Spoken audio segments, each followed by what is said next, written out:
Bom, hoje a gente vai falar sobre os tipos de autismo. Na verdade, atualmente a gente trabalha com classificações que são em níveis, né? Níveis de suporte. Nível 1, nível 2 e nível 3.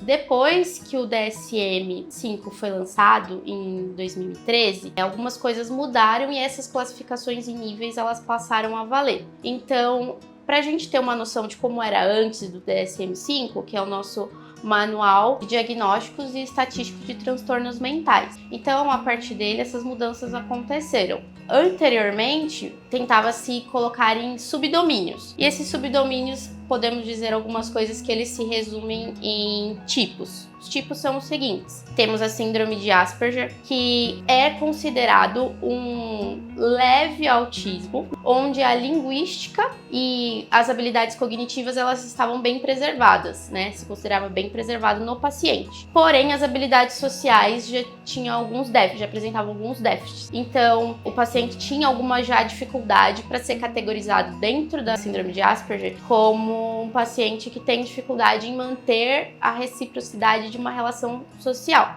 Tenha também alguns comportamentos repetitivos e obsessivos. Outro subdomínio é o autismo clássico. O autismo clássico, ele já se trata de um subdomínio em que o paciente tem as capacidades linguísticas cognitivas já mais comprometidas e também as habilidades sociais também bem comprometidas. Então já é um paciente que apresenta a heteroagressividade, os comportamentos autolesivos, repetitivos e obsessivos. O transtorno degenerativo na infância também ele era considerado quando o paciente apresentava boa evolução do seu desenvolvimento em até uma fase da sua infância e depois disso ele regredia. Apresentava uma regressão bem marcante das características linguísticas, cognitivas e também das habilidades sociais já adquiridas. Agora, já os transtornos globais do desenvolvimento, eles já não se enquadravam, né? Os pacientes que estavam ali não se enquadravam nas outras características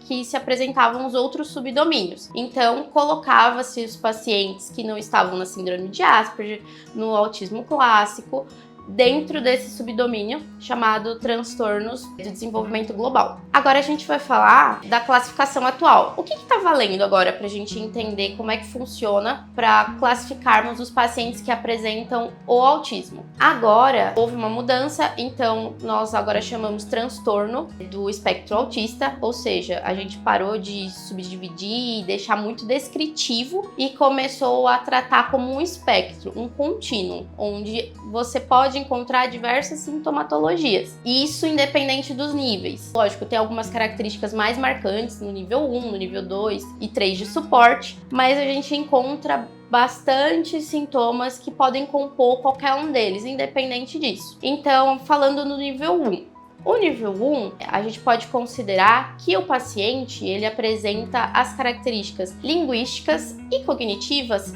bem preservadas na sua maior parte das vezes. Porém, as habilidades sociais elas estão um pouco debilitadas, deficientes. Então, o paciente tem dificuldade em manter, por exemplo, uma relação recíproca, tem dificuldade, por exemplo, em algo bem básico, às vezes um contato visual mais duradouro ou numa atividade compartilhada, uma brincadeira compartilhada. Então, tem essas características. Ele consegue se comunicar, ele consegue desenvolver as habilidades dele cognitivas, mas tem a dificuldade nas interações sociais. Já o nível 2 de suporte, a gente já consegue enxergar algumas coisas que no nível 1 estão bem desenvolvidas. A linguística e a capacidade cognitiva desse paciente já tem uns déficits marcantes, já necessita de um apoio de um terceiro com mais intensidade. Então, a gente consegue enxergar esses pacientes com mais dificuldade, às vezes, em desenvolver a fala. Então, a gente vê muita apraxia da fala, às vezes, nesses pacientes. Fora que, cognitivamente, pode ter alguns atrasos. E existem comorbidades associadas ao autismo. Então, essa criança, por exemplo, pode apresentar deficiência intelectual